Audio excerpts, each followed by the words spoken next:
Okay.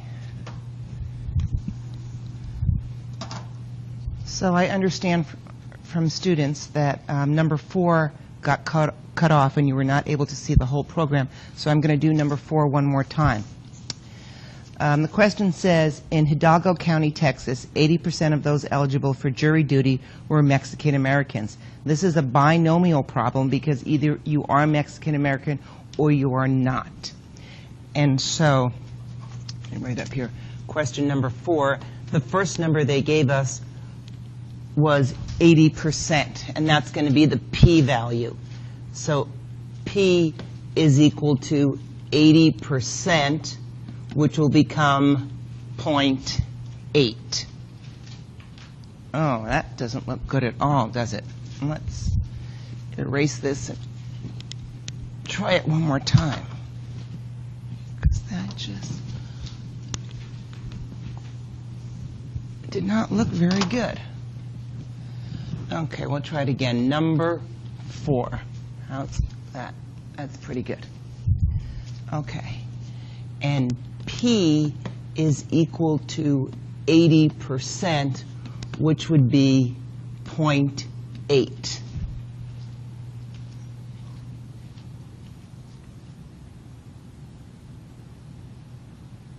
Okay, we're going to try it one more time because it does not look good. I don't know why. P is equal to 80%. Okay, that's much better, which is equal to 0.8. We're going to also need Q for this problem, and the formula for Q is 1 minus P, and you do need to memorize that one. So 1 minus 0.8 would be 0.2.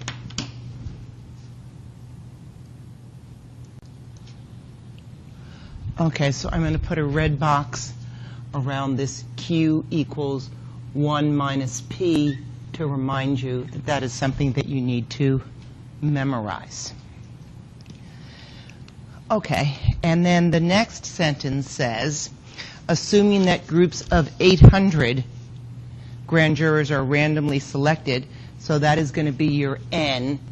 Your N is equal to 800. And then it says to find the mean and standard deviation for the number of Mexican Americans. Remember, I said that this is a binomial problem because either you're Mexican American or you are not. So go to the Chapter 5 box on the formula card, and right about in the middle, it says that the mean of a binomial, mu, is equal to N times P. So that would be 800 times 0.8, which is 640. And then we also need the standard deviation of a binomial,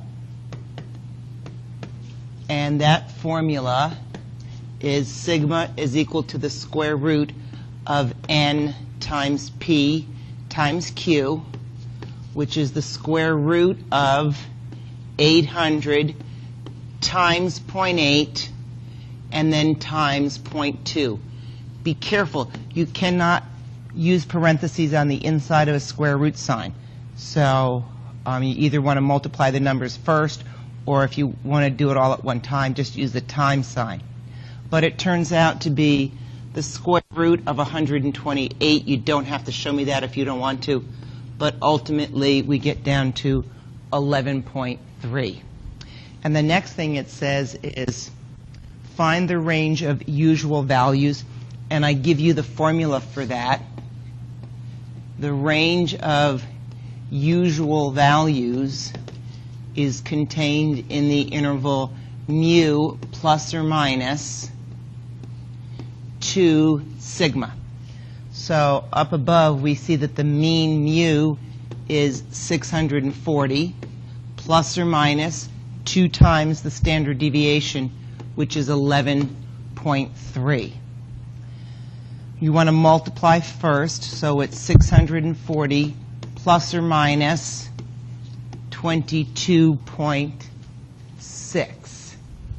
And then you want to subtract first so that you have the smaller number first. So it's 640 minus 22.6, which is 617.4, comma, and then 640 plus 22.6 is 662.6.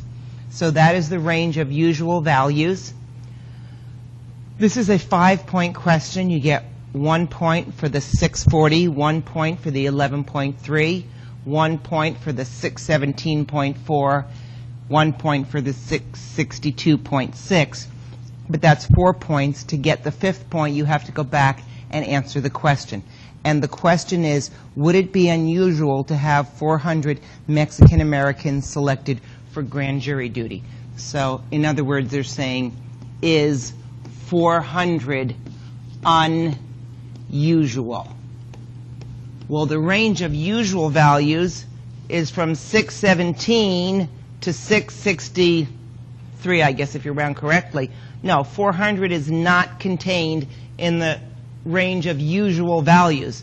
So therefore, 400 is unusual because it is outside the range of usual values. And so the attorney for this person could go back and argue that they were not judged by a jury of their peers, and therefore they deserve a new trial. Okay, sorry about that. That's it for now.